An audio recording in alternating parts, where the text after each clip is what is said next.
shouldn't every state in this country have a stay-at-home order? It's like being on eBay with 50 other states bidding on a ventilator. It's supposed to be our stockpile. It's not supposed to be state stockpiles that they then use. We needed this months ago. If you look at our history, we've been through some terrible ordeals. You look at Korea, South Korea and the U.S. had their first official confirmed case on the same date. What sense does this make? Coronavirus has spread all across our country, all 50 states. No one has been spared. 16 hours. And you know what? We have not lost one patient today. We did an excellent job. People are suffering. Because we've had a very weak response. You know I was number one on Facebook, and I just found out I'm number one on Facebook. I thought that was very nice. We're looking at 100,000 to 240,000 We deaths. are a very strong and resilient nation. And we're going to try it again tomorrow. All right?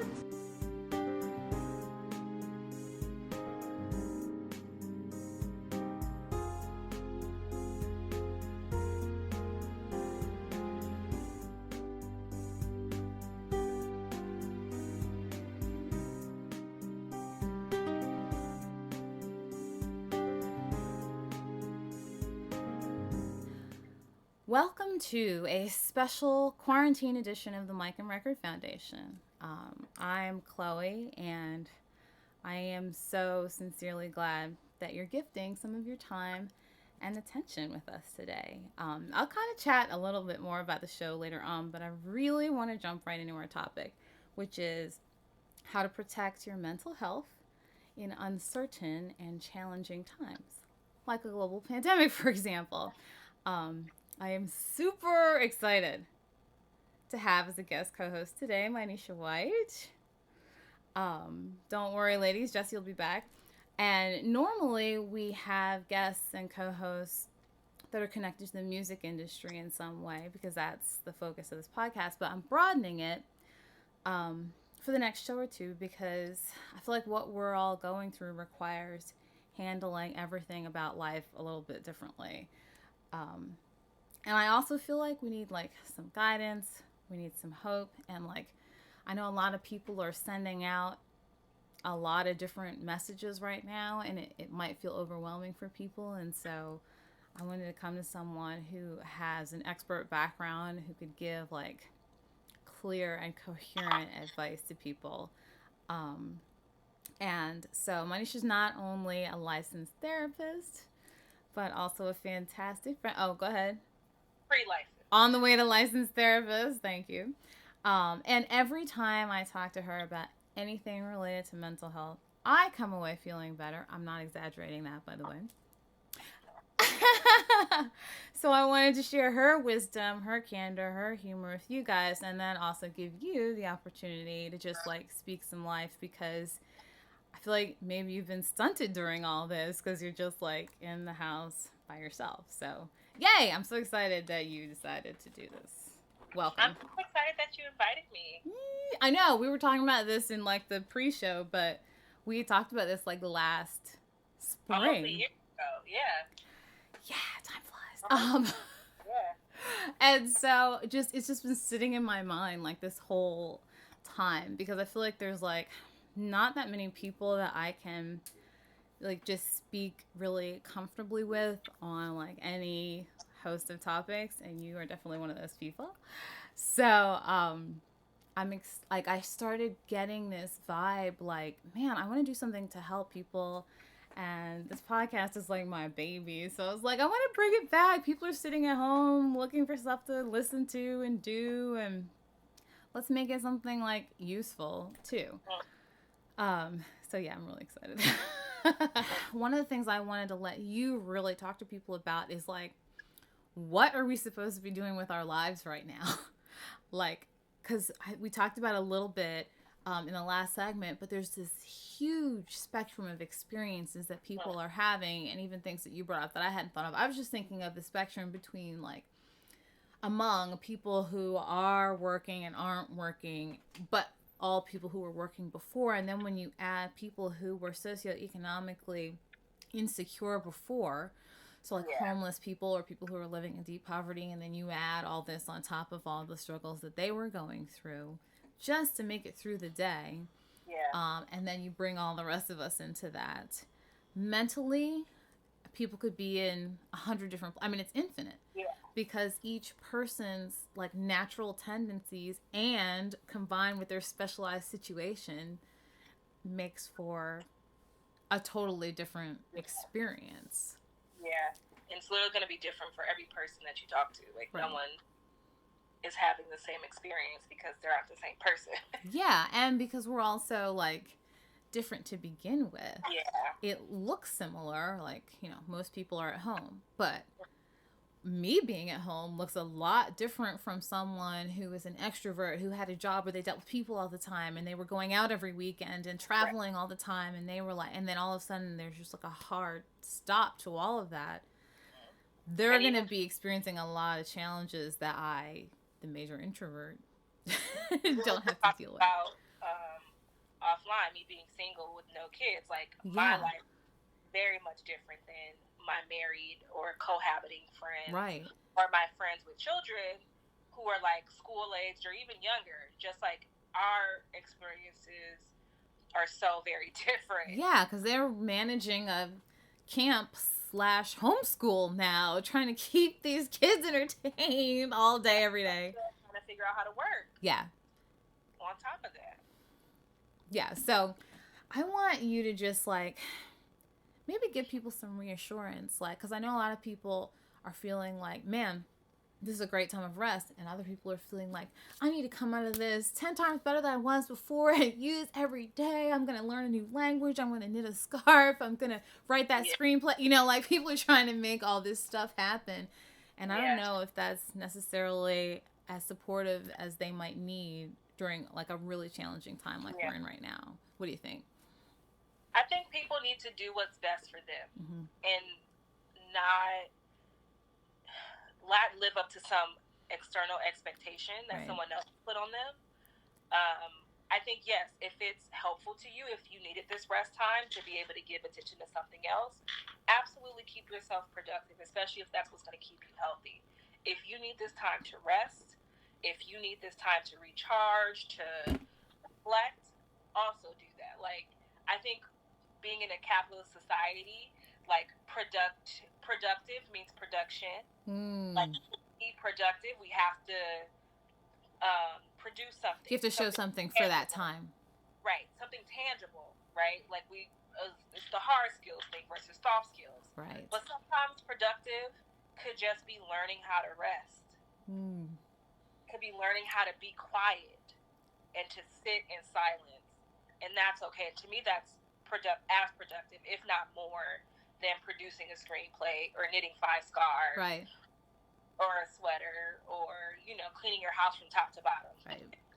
And making your house as clean as possible. Like, to me, learning how to sit with yourself or spend quality time with the people around you. Yeah. Learning how to connect differently and on a deeper level, to me, being who I am, that is as important, if not more. So I think, like, do what you, like, figure out really what you need and then do that. Like, not what other people are saying, Right. not what people expect of you, but, like, figure out really what you need and what you want this time to be like, and then do that. Yeah, I think by this time, what is it, April now? No one knows. We all thought, even at the onset, we thought, oh, a couple weeks of measures, and then we'll be back to life as usual. And then we're all just come down the mountain. No, it's going to be at least another month. And it's like, okay, well, I used up my rest time during the first 3 weeks or 2 weeks, depending on where you live. But with another 30 days, like, even if we all get out at the end of April, a third of the year is gone at that point. Yeah. Like 2020, like, just sliced up. And that, I've really been sitting on that because I always have like 10 projects going. And so, like, the difference between, I guess one of the early things I decided was that I, like, personally wanted to come out of this better than when it started. Mentally, physically, like, careerly. That's not a word. But, like, you know, like, I wanted It works. to, I like it, though. yeah, I wanted to make some moves with the extra time, but then I was like, I don't have any extra time. I think I have been off since all of this started, like 2 days that I otherwise wouldn't have been. Wow. And other than that, I've been at work every day with my essentially normal schedule. And my normal schedule is always like, it's already so much more than what normal people work. I work like between 55 and 60 hours a week. And so, and then I try to come back and do projects on top of that, which is why we had conversation we were referring to before, which is that I was living at a pace that was not sustainable.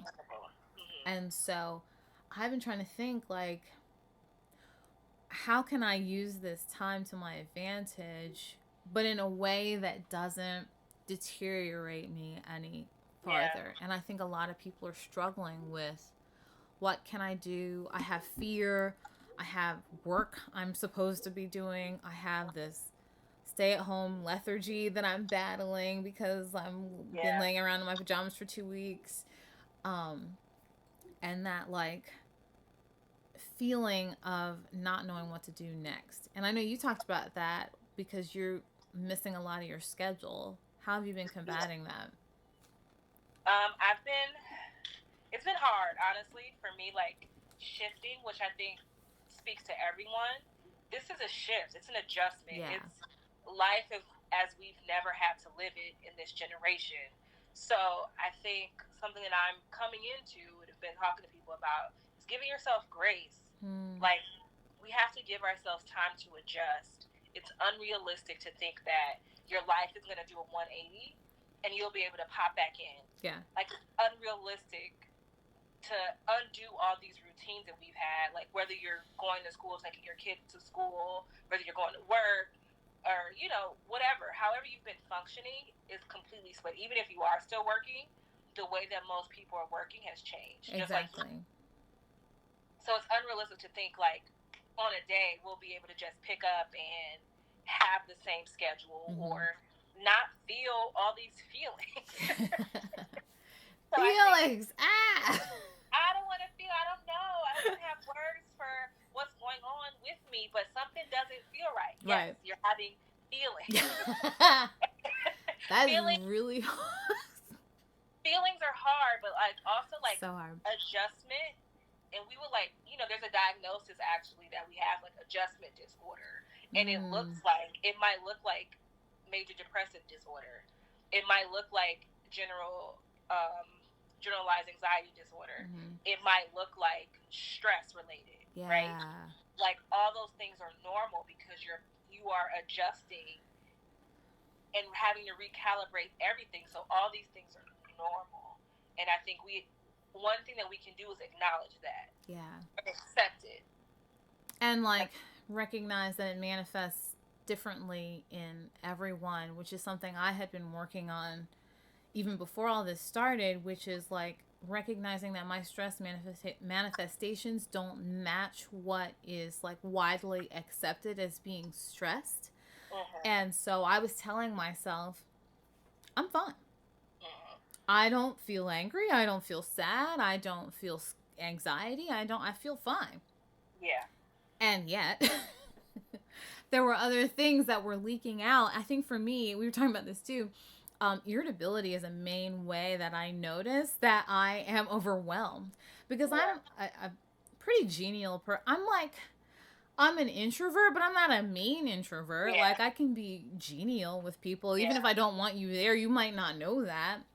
But I know that when it starts to be really difficult for me to have, like, civil or genial responses with people, or when everything that someone does I find irritating, I'm like, okay, so I need to take a step back from whatever or everything. And I guess for me, that irritability is a manifestation of something being off. And it doesn't look like, you know, I ate an entire pint of ice cream or I threw something at the wall or I've been crying for 3 days. It never looks like that for me. But I might be like, ugh, you're getting on my nerves. And that's when I know, like, okay, something is going on. Something's up. And I think everyone is going to have, like you said, it looks different for everyone. But it's okay. Like, it's okay. I think that's accepting and acknowledging it, not stewing in those feelings. Right. But, like, I think a lot of our distress comes from, like, trying not to feel normal feelings. Societally, we don't like feelings, and we don't talk about them in that way. But like a lot of the distress is just like, okay, I feel really depressed or really sad right now, which is normal because your life is different. You're mourning. You're in mourning. Like you're mourning the loss, or you're afraid, right? Because there's so much uncertainty happening. Like literally something is coming every day, and we're being inundated with all these different contradictory messages. Absolutely. And we're responding to that whether we know it or not. Yeah, you're internalizing it. Even if you're not like directly, overtly assenting to every single thing, it's still making its way in. Yeah. We're still absorbing it. Right? It might not be like a flood or something that where it's noticeable, but like every tidbit of information is like a drop, and eventually you're going to get filled with those things and overwhelmed. And so I think, so that's one thing, is like acknowledge your feelings, accept them, and maybe even try to figure them out. Okay. And because like we have this saying, like you have to name it to tame it. If you don't name what's going on, then you can't manage it or you can't deal with it. Okay. If you stuff it down and push it away, like it's still lingering, it's still pushing on you. Right. Right? But you aren't dealing with it, so it's just building up. You can't tame it. Yeah, you can't deal with something that you won't acknowledge. Yeah. You know, even if you don't see it or don't acknowledge it, it's still there. It's still under there. Yeah, it's really good for me because I have noticed in myself like that little things that I had been starting to like divest myself of when I was working on dealing with some of the like overwhelming things 2 months ago before all this happened were trying to creep back. And I thought that's weird because like coping mechanisms and little feeling, and I was like, that's weird because I'm working slightly less, maybe like 2 or 3 hours less than I normally do a week. It's still 50 plus, but it's not 60. Yeah. And I thought, well, I actually have more time. I shouldn't be feeling stressed. And so I tried to go like right at what you said, and I realized that the thing that was bothering me was that every time I leave my apartment, I feel like I'm in warfare because it's not safe to go out anymore. So like I'm here, I'm fine, I'm calm, I'm in control of this environment, I'm safe, I like being here, there's no one else here, I'm happy. And then we're filming this on a Sunday. Tomorrow I have to go out again. Right. And I put on my mask, and if I have to go to the store, I put on the gloves, and then I can't touch anything. And if I do touch anything, then I can't touch me. And then, like, did I touch my phone? And then I need to, like, wipe that down and wash your hands 10 times. And, like, it feels like nonstop warfare. And I was just, like, absorbing that every day and then going out and then coming back. And then, like, if I had to stop at the store for something, or I've also been offering to help other people. So if I had to stop at the store for someone else, and now that's a whole different war zone because how many people touched this before I got here? And like, who's like, people are not observing social distancing. I'm like, back up, you know, like, and it just, every single thing that I would normally never think about. And now I have to, we talked about this off camera, but like now I have to wipe down and spray my packages. Yeah, I can't just come back from the grocery store with a bag of baked Lay's, you know, like, I gotta, like, wipe them down, and did I wipe it well enough, and then, like, do I want this in my cupboard with my other non-tainted food, you know, it's like, it's too much to think about. It's too much, and that's, we are thinking about things on a constant basis that we have never had to think about before. Right. And how do we deal with that? No one knows because we've never had to deal with this before. And I think as humans, as Americans, Westernized people, we always want to be in control, but there's so much out of our control right now.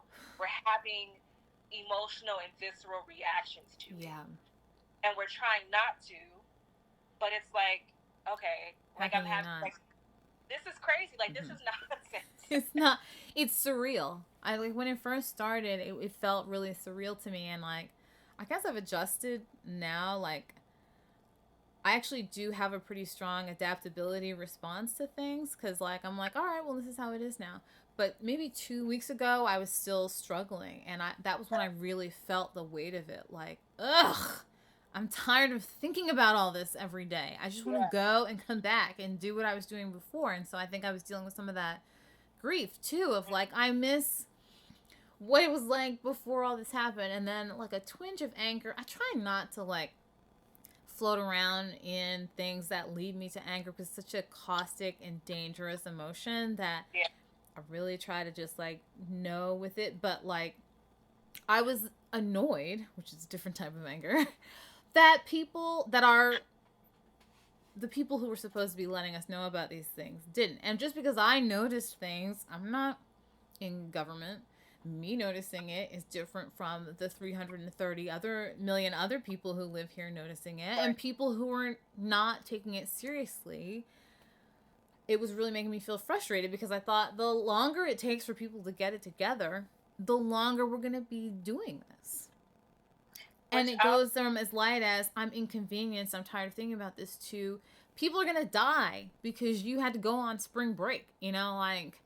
Look, I just coughed in my hand, so now I'm sanitizing, which I normally wouldn't do. Very nice, very nice. No, I'm not supposed to do that. I know. It's like when I get home after I like wipe everything down and like scrub my hands, I'm like, ah, you know, like, because you're not supposed to be touching your face when you're out, and I'm out all the time. I'm a face toucher. So when I'm here, I'm like, yay. But if you're, yeah, like I can like be, and the mask helps with that too, because when it's on, it's like I'm on guard. Yeah. But it's like a type of warfare, and it's been very challenging to deal with some days.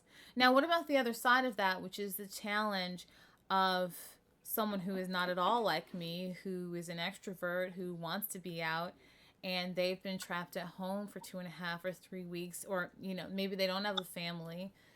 Maybe they have some work to do, but not a ton. They don't have a roommate, and they're just isolated. What can that person do? I think this is a great time to use social media for what social media was created for. Right. Use this time to find other ways to connect. And I know for some people, physical touch and physical presence is a big thing. Mm-hmm. And again, part of that is accepting that I'm not going to be able to get that right now. Right. Right. And you don't have to be happy about that, but accepting it. And then figuring out the best way you can cope with that. Mm-hmm. So creating connections in other ways. If you're a person and you're extroverted and you like to share, right? Social media is a great outlet to share yourself, share things, share your thoughts, like to be able to put those things. We have Zoom and FaceTime and WhatsApp video and Google Duo and all these different things. Right. Like, just push yourself to really make those connections, but you have to do it in a different way. Mm-hmm. Also, if being in the house is a big thing for you, like, do it safely, but we're allowed, at least for now, to go outside. Take that time outside. Take a walk. Take a walk. You can take a walk with somebody, like on FaceTime. Yes. Oh, that's a great idea. Like, you know, we can do these things with people, even though we're not physically with people. Have dinner with someone. Go on a virtual date. Yeah. Like, it's shifting, yes, and it may not be fully fulfilling. Right. But maybe that's not your goal. Your goal right now is not to be fulfilled. It's to just be content. Yeah, content, and like the difference between like survival and like prosperity. Like, we're not in prosperity mode. We're just trying to like get through the day right now. Yeah, it might be unrealistic to want to be happy right now. Like, it's like that might be unrealistic for a lot of people. So that's right very interesting. Wow. So there are people who are really, they're not going to achieve like a normal, with a standard level of happiness that they're accustomed to until this is over. No. Wow. And on the opposite side, like if you're a person that struggles with depression, maybe your goal is to not be depressed. Okay. It's just to be less depressed. Okay. So that you can function enough. Enough to make it so instead of here, you're here. We're not looking for here, But if we can keep it here instead of here, then that's a victory. That's a victory. So we have to change our goalposts, right? It's not the complete opposite of something, but it's less than something. Okay. So my depression is as a 10, but maybe I'm at a 5, and that's okay. That's okay. Yeah. I'm not happy. I'm not ecstatic, right? But I'm doing okay. Yeah. That's, man, this is why we need, like, other people's perspectives, because it, like, it's something that is a challenge for me, and that I have really been trying to work on for the last, I don't know how long, but, like, viewing things from other people's perspectives, as in a perspective that doesn't match the one that I naturally, because I'm, like, very internal. Yeah. Which means the things that are in my head are in my head, and, like, I live there in a way that doesn't necessarily always make it out to other people. And so if I'm in my head about something and no one else confronts me with a different point of view, it's not that I don't care how someone else feels. It just literally never occurs to me that it would be different. Yeah. So when you said about, like, some people are just not going to feel happy again until this is over, you just, like, I almost fell off the stool. It literally didn't occur to me at all that might be the place where someone would be. Man, I hope that doesn't sound shallow, but I don't mean it in that way. Yeah. But because I'm not struggling in those ways, yeah, it's not. And that's why I really wanted to do something to take me out of myself, because I could have written out this whole thing. And I mean, I don't eat that much. I don't need to go anywhere. I could have been just fine, you know. And, like, I wanted to make myself do something that was going to confront me with other perspectives. This is the Mike and Record Foundation. And the other thing that I've, like, recognized people having, you know, like, there's the boredom, there's maybe, like, sadness, isolation, and then there's, like, the fear, which we touched on a little bit before. And I feel like of all of them, like, knocking around your house by yourself, being overwhelmed with fear is, like, it's untenable. Yeah. Because, one, what do people normally do when they're trying to deal with fear and anxiety? Because that's another thing that is foreign to me. And then also, when you can't do the normal things that you would do to deal with fear and anxiety, what is next? Yeah. Again, I think it's, like, changing the goal. So the goal is not to feel the complete absence of fear and anxiety. Because I think for right now, we need a low level of that to be able to be cautious, to follow the rules. Yeah. Because people aren't doing that. So it's true. Stay home. My word. A little bit of that. Follow those things. But also, I think it's quite normal to feel anxious because we're uncertain. Right. And anxiety is a combination of fear, of worry, of anticipation, and we have all those things because literally something else is coming every day. Every day, new information. A new type of information, a new conspiracy theory, a new question. Yes. More nonsense. So the first way to deal with it to me is to change your goal. All right, I'm feeling anxious. How do I get my anxiety down from a 10 to where I'm having panic attacks? Right. To just where, like, I'm kind of a little uneasy throughout the day, right? And so, but it's like, manageable. Right. So one is, like, using the things that you would normally do. So, but again, trying to find, you have to vary that. So, you know, as a therapist, I talk about having a tool bag. All coping skills or coping mechanisms, they aren't meant to work 100% of the time. Okay. That's why we have a tool bag. So maybe this one will work for 75% of the time, but that other 25, I need something else. Oh, that's good. Right? So it's not just one thing that works all the time. Okay. And working in a residential setting where my kids, I work with teenagers, are cut off from a lot of their coping mechanisms, which is like the phone and the TV and their friends. It's like, okay, yes, that works, but you need something else. Yeah.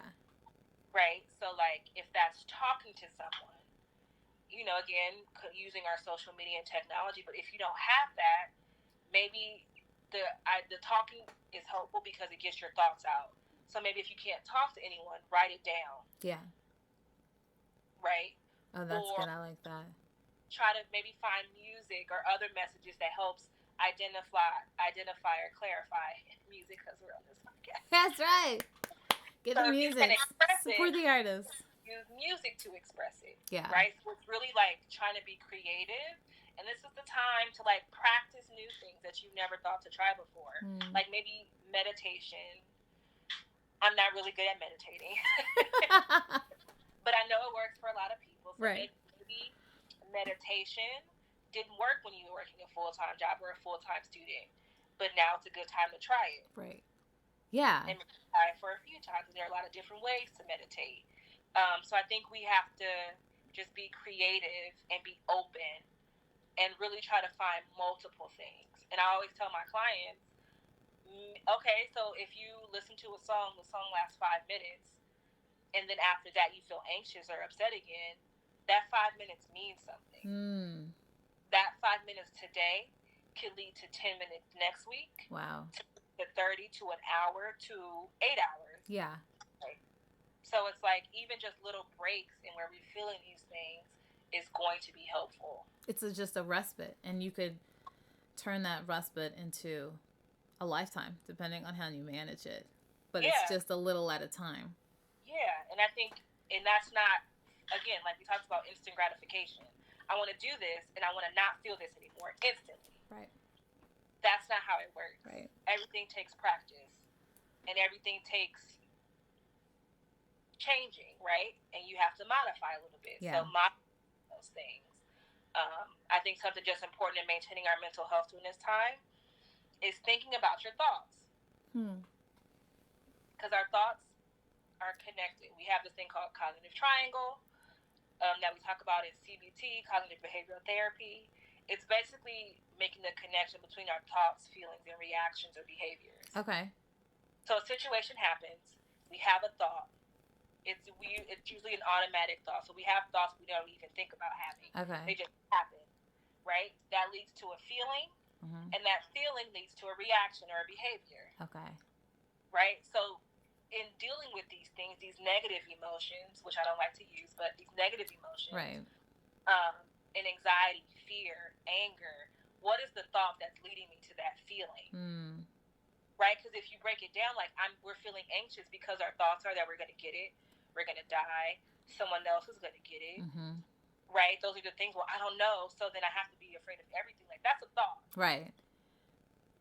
All those things are thoughts that we're receiving, right? So if we challenge or think about our thoughts, all right, what are my thoughts telling me?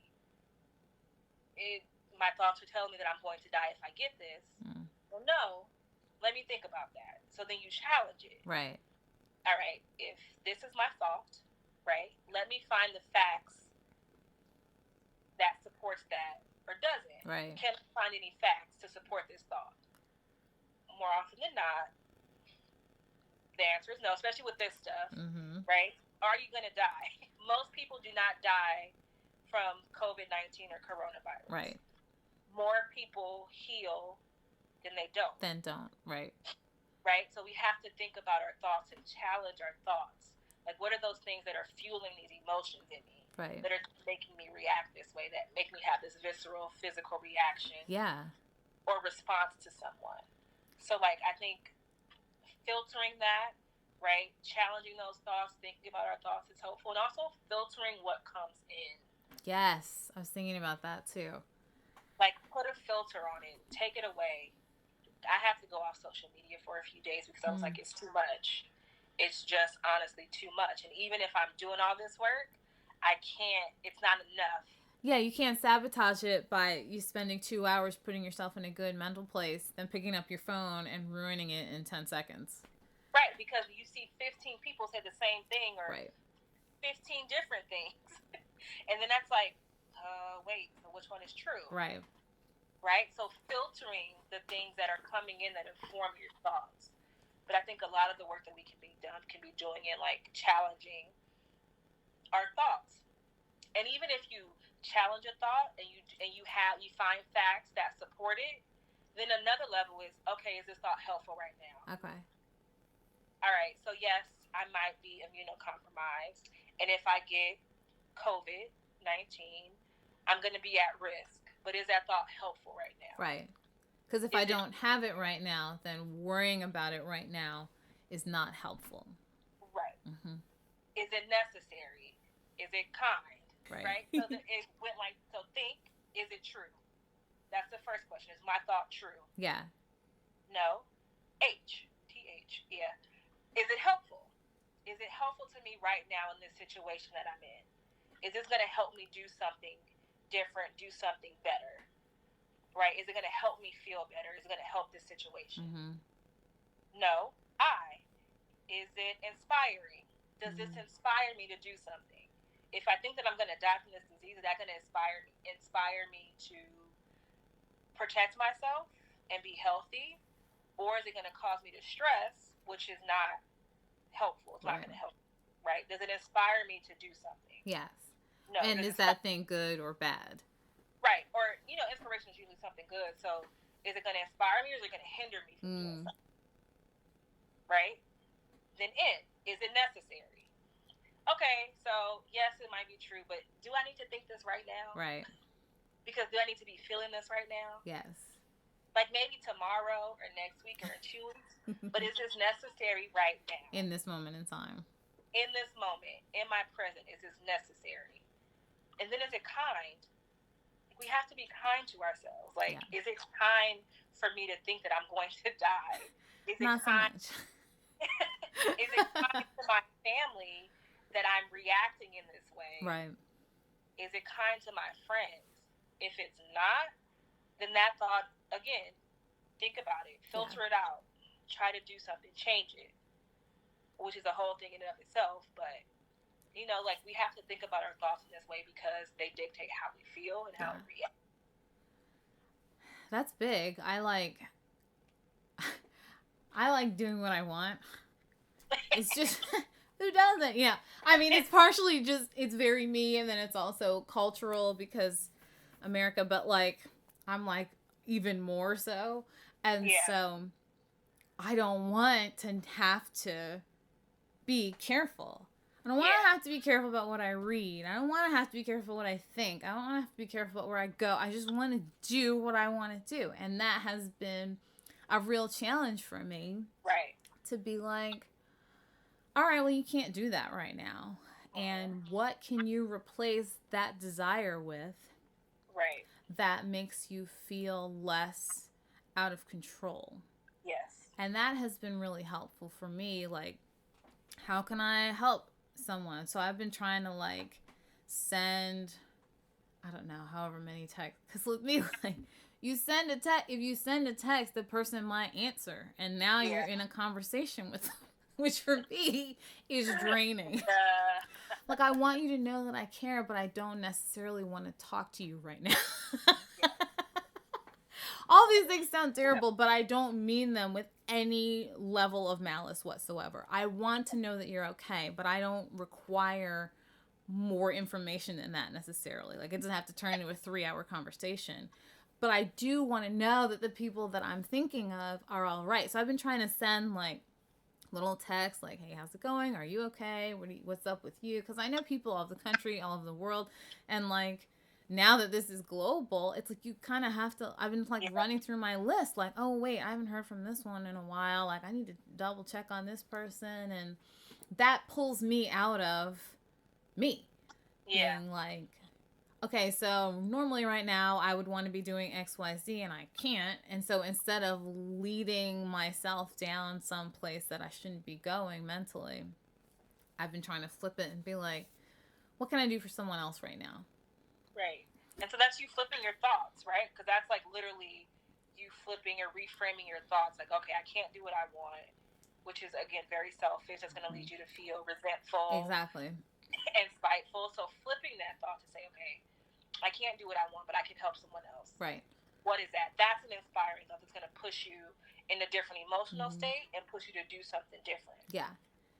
And that, it's been really helpful. And like, I think the first hurdle for me was getting over the quarantine jealousy.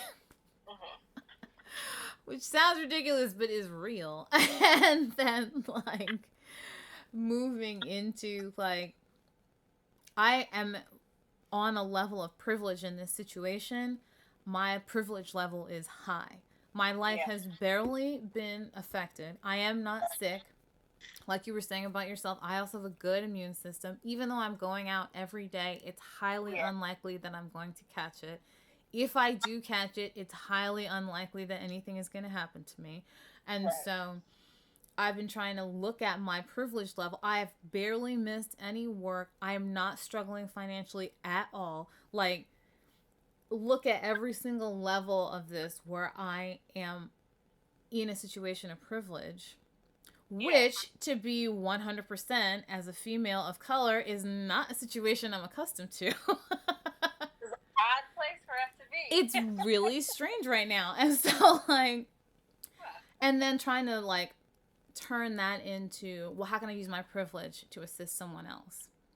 Okay, well, I'm out. So why don't you just tell me what you need from the store and I'll go get it. There's no point in both of us being out. I'm already out. No big deal. Or like finding something or making that extra, hey, you want to chat for a minute, or, you know, checking on someone and giving them like that level of attention that I would normally reserve for myself. Just out of introversion, not because I don't care about people, but like, it's just your personality. It's very much my personality, but I feel like it's been really good for me to like you said, turn that around. And so I think you're talking about two things that are really important. One, you're picking out the positives each day or each time, which I think that's going to be helpful too. Right. What is one positive thing that I can say about today? And more often than not, we will have those things. Right. Right. It sucks that I can't go to work. It sucks that I'm, making less money, or that I can't see my significant other and my family. But I got to sleep in today. Right. That's one little thing. But I'm healthy and I'm breathing okay. Like those things we bypass, and we think all these things that are going to be helpful, these big grand gestures. Yeah. But sometimes it's just like trying to find a positive moment in each day. And then two, what you were saying about helping other people, that's a way that we can feel good about ourselves. As humans, we want to help and we want to be productive. And we want, and productive meaning not producing things, tangible things, but we want to be able to contribute to something. And so you contributing to other people, asking people what they can help with, doing something nice, that's going to inherently make you feel better. So trying to find ways that you can help people contribute, whether it's sending a text message, it's going to pick up groceries for someone because you can. We have a mutual friend that does it a lot. He's like, oh, I'm going to Jersey. Yeah. They have more things. Can I pick up something from somebody? Right. Or can I drop this off to you? Or one of our mutual friends, on my iPhone, I just recorded a prayer for her. So I know she was struggling. So I recorded and sent her a prayer. That's great. So it wasn't like, like we didn't have this long dialogue. She said thank you. After once she heard it, I just left it there. I didn't have to engage her like, oh, tell me everything's going on. Listen to it right now and tell me how you feel. And I sent the message like, hey, I know you're at work. Listen to it whenever you can. Save it. But this was on my heart. Yeah. And I wanted to give this to you. Wow. And she was grateful. And that made me, it didn't make me feel good, but it made me feel good. Yeah. Like I didn't do it to get something from it, but it made me feel good. It helped. She found that helpful. So trying to find ways to contribute to people's lives, that's going to make you feel better. It's going to help with your mental health. It's going to help with your mental health. Yay. Okay. Let's take another quick break. And when we come back, I'm actually going to do a little bit of the other side of the podcast, which is the music. Okay. So we'll be right back. Their music's always going to be relevant to me just because I started listening to them whenever I was in high school. The Mike and Record Foundation. Playing music by independent artists, celebrating music of all kinds. Welcome back to the Mike and Record Foundation. For those of you who are listening for the first time, or because the last time you heard the show was so long ago that you've forgotten. My bad. The purpose of the Migrant Record Foundation is to give independent artists another little corner of the world where people can interact with their music. And so as I was preparing everything for this, I was going back through all the tracks that like various independent artists have given me permission to play. Thank you, everybody, by the way.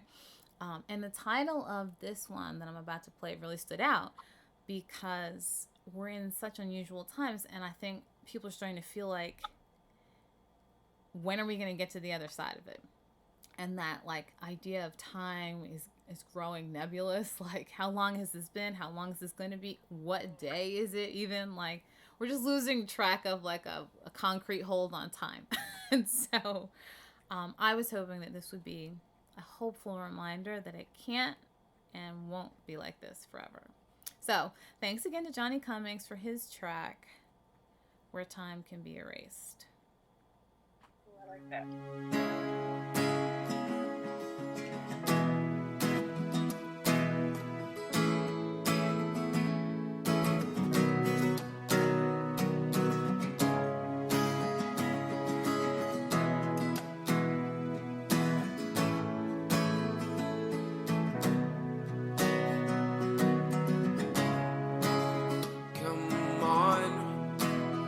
Come with me, come along, and we'll see. Let's go, find a place we can stay and be free. We'll feel joy, we'll feel peace, we'll die old, we'll just be.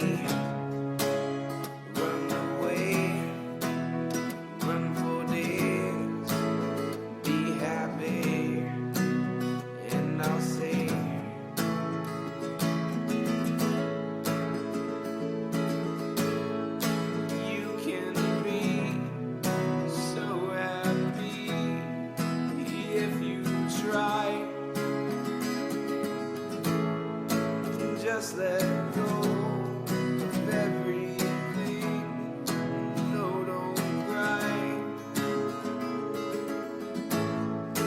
Find a magic place where time can be erased, and all the past mistakes would all just go away.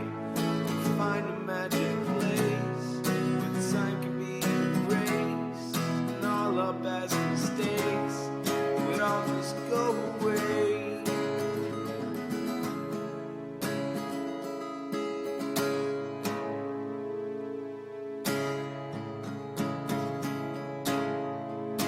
It's time we've made peace. We can go and be free. We'll just live on our own. Be ourselves.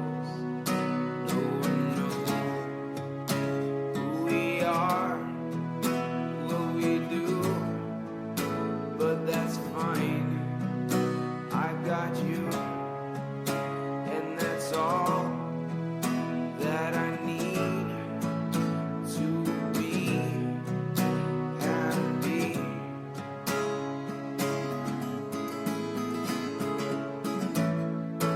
You can be so happy if you try.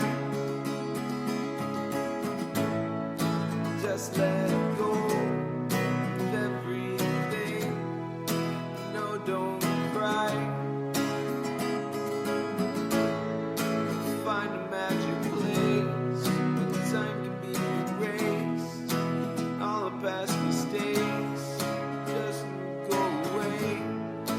Find a magic place where time can be erased. And all our past mistakes would all just go away. We'll find a magic place where time can be erased, and all the past mistakes would all just go away. We'll find a magic place where time can be erased, and all the past mistakes would all just go away.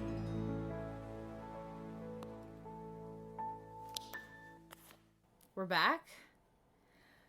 I hope you guys enjoyed that song by Johnny. I really appreciate him for letting me use it. And also, I want to thank Manisha for doing this with me. Dude, this has been so much fun. It's been so much fun. Thank you for inviting me.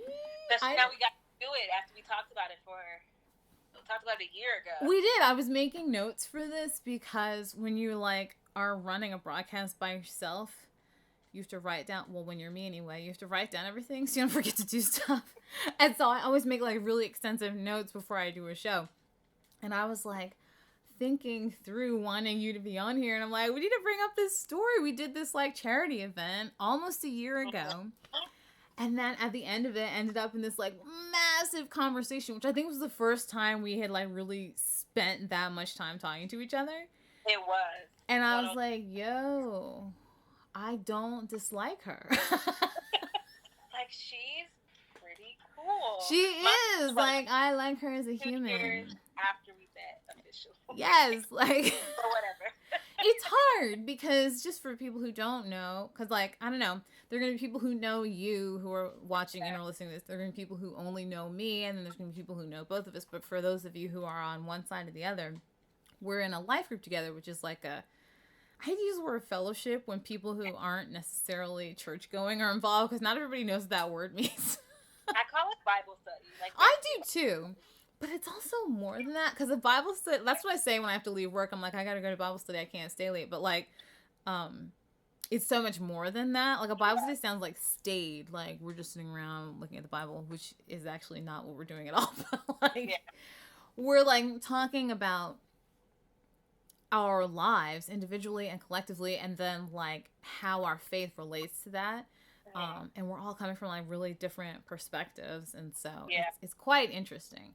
But it's possible to be in a group setting and still not really know someone. Exactly. So we had this charity event, and that was like the first time we had actual like non-group time to like chill. And I was like, dude, this is awesome. And then in the back of my mind, I was like, she's got to be on the show. She needs to come. I don't know what we were talking about. We were talking about like our family histories, I think, and something, I don't even know, like, remember what topic led to like, I have a podcast, you should be on it one day. I don't even remember what the topic was. And I was like, yeah, I'm down, let's do it. I'm like so super stoked that you said yes, and that we like were able to pull it together so fast. This is a Sunday, I think I said that already, and we just talked about this on Tuesday night, and I was like, let's do it. Was it Tuesday? It was Tuesday. It was after group. Because you were talking about like being able to minister to people in a counseling way, and I was like, let me see. Let me just text out real quick, see if she wants to do it. And I thought, well, why not do it this weekend? Because that's the only time I'm home. There's no time like the present. Right. Because if I put it off like, oh, let's schedule for a couple of weeks from now, I'm like, let's do this weekend. So I'm super stoked. And we did it. We did it. And we're almost done. So before we wrap it up, I know there's a couple of things you wanted to leave people with so that when they turn this off, this video or this audio, and like move into the rest of their day or the rest of this time at large, there's like more that they can take with them. So like before we talked about like a lot of feelings and thought work, which is like, you know, high level stuff, and right. It's hard and not easily accessible. Right. So I think something that's easier accessible and also equally as helpful is to like attend to your bodies in this time. Ooh. Attend to the physical part of yourself, which also connects to your spiritual and mental. So I'm by trade, I'm a dance movement therapist, which is a whole other podcast to explain even what that is. I know, you have to come back and talk about the dance side of your life. You'll note that I didn't bring it up at all. Because it's extensive, and I thought, we don't have time for both of these. It's newer, but basically it's about the mind-body connection. So like body work and attending to your body is really important to me. Yes. So there are things that we can be doing physically on a body level that will be helpful to our mental health and just our physical health at this time. One is like eating good food. Yes. Right. There are certain foods that we can eat that boost our immunities, that provide vital nutrients, vitamins, that also affect our mood. Like, that's a thing. Like, your food, you are what you eat. So, like, sugar, fat, bad fat, bad carbs, all that affects your mood. It'll make you more anxious. It'll make you more depressed. It'll increase your heart rate, which leads to, like, overcompensating, which long-term diabetes, I can go on and on. Wow. But eating good food, like, that's one thing. Like, eat good food as much as you have access to, as best you can. I know it's hard. But making sure you put things in your body that fuel it and help it work better and not break it down. You're speaking that right to me. That's a challenge area for me. You might not ever see me look stressed, but I might have stopped and just, like, eat. It's not even like an amount, but sometimes just like types of food. Even though I am gluten-free and vegan and this, that, and the other thing, you could still find an array of junk food that meet all those criteria. So much junk. Yeah, like when I first had to make those transitions, it was way easier, but now everyone's like, yeah, I want to be vegan, but still also eat everything that I used to eat before. So now you can find everything. Exactly. Oreos, I think, are gluten-free and vegan. Oh, man. So, like, I really have to, like, pull myself back, and I don't always win the battle. Sometimes I have bought the thing, and now I'm here with it and eating it, and I'm halfway through it, and I'll throw it away. Because I'm like, I never should have bought this in the first place. But now, of course, that feels reckless during a quarantine time. So I'm just like, we'll make a better decision next time. So it's like everything in moderation. Like, it's okay. Like, I've been eating sugary cereal, but I don't usually eat it. So I'll eat while I have it. And then once I'm done, It'll be done. over. So, I did that 2 weeks ago. I bought cereal, which I never do because gluten-free, vegan, and then sometimes I'm also low carb. So cereal doesn't fall into that. So I bought some cereal and I bought some oat milk, yes. And then I was like, I'm going to eat this. And when it's gone, we're not going to go to the cereal aisle anymore. And that was like 2 weeks ago. So that one was good. But also, you know, it's like food affects your sleep, which then affects your mood. So it's like ongoing, never-ending cycle. So eat things that are fueling, that are healthy, that make you feel good, and that help your body function at its best. Yes. And then also physical activity, I think, is super important. There's a lot of science around the connection between mood and exercise, and not to be like fat phobic or anything. So you don't have to exercise to lose weight. You can literally just exercise to alter the chemicals in your brain, which will make you feel better. It's like free uppers. It's like a free medication. Right. Like serotonin, dopamine, things that legal and illegal drugs provide to our brain. Yeah. Melatonin, which is our sleep chemical. Like, exercise will help release those things naturally. Endorphins, which are happy, feel good, like physical exercise. Are going to do those things to you. It's also a great distraction. So, like, my first 2 days in quarantine, I was like freaking out. I was anxious about getting it. And I exercised, and like, immediately I was like, it broke the dam. I was like, okay, I know I need this for this certain time, because it's like, it literally just for an hour, I've only focused on how bad my core is. And not about if I'm contracting this virus and spreading it. Which is not the best, whatever. Like, I'm honest. Like, my core is horrible, but that's better than thinking, like, I'm going to get this virus if I touch my face. Right. And also, like, there's, like, man, you can't really do it right now. We'll do it the next time you come guest host, but, like, you're an incredible dancer. And I think that every time I watch you move, you can, like, feel it. Last thing, self-touch is super important. Okay. We're so afraid of our bodies. Yes. We're so afraid of our bodies, and we're physically disconnecting from them. Like, your body is where everything lives. So it's okay to touch yourself and to be kind. Like, some therapy things I would teach are like self-massage. Oh, that's good. Hugging yourself, like, you know, like things that we would do in dance, like tapping on different parts of your body. Because, like, you have things, like, it's so, like, touch yourself. know your body, be connected to your body. Like, yes, we have this virus, but we're so afraid and disconnected from that. I think we're disconnecting from ourselves. So, like, it's okay to touch, like, physically touch and love yourself. I hadn't thought about that. It's like we've turned ourselves into clinical specimens. Don't touch your face. Wash your hands 10 times a day. You know, like, do all, and you're like, you're right. We're creating a disconnect. Yeah, and like, even if it's in the moments where we're sanitizing, take time to like really feel wash your hands.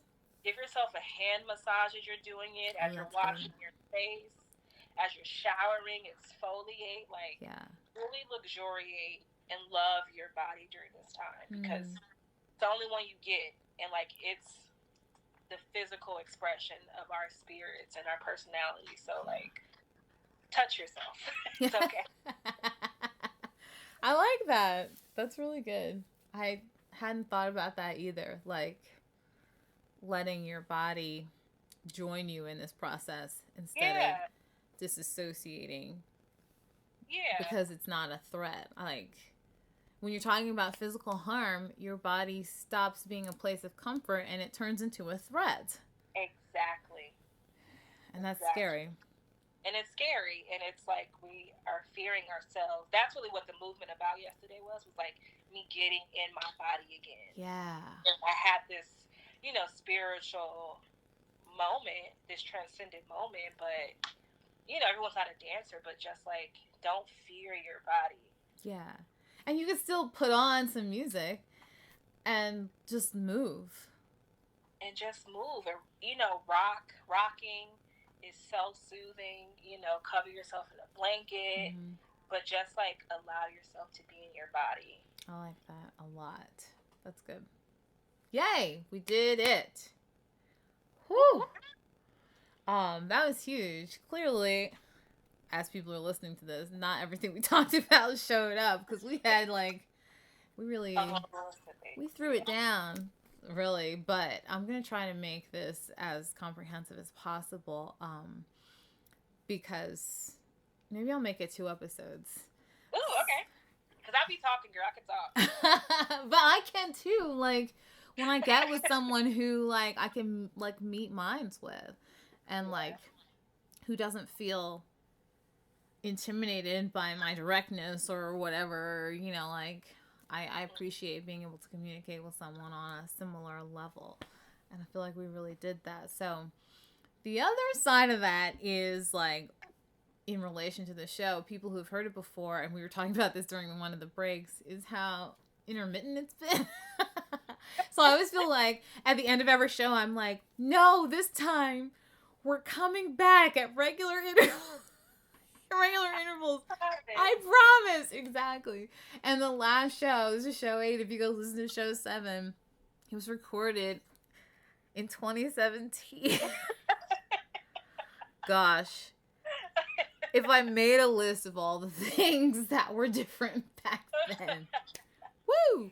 2.5 years.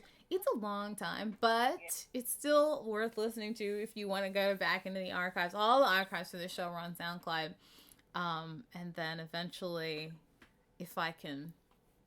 Look, the terms of service on the Spotify, put your podcast on here, are like so long. And when you're a creator, like, you can't just be signing anything away. So, like, I have to read it. But eventually this will also hopefully show up on Spotify. Yeah. But for right now, SoundCloud is going to be like the venue where it lives.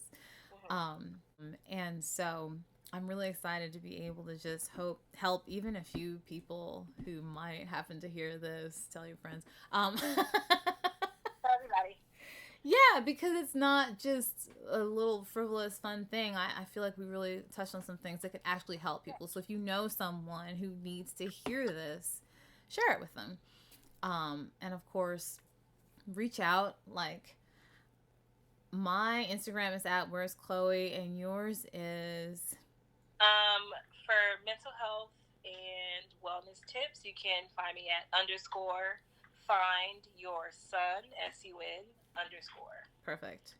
And I will put, on the video version of this, I'll put links and whatever's.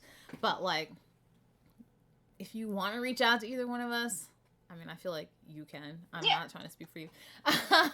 She might be more helpful than I am, and she's at home, so she can help.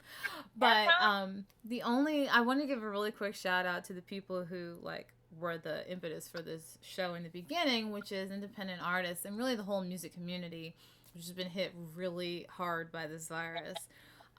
Like art, music especially, creative endeavors require people for the purveyors of those things to support themselves. And so when the whole world gets shut down at the same time for weeks and months on end, it's really difficult for them to make a living. So this is just a shout out to them.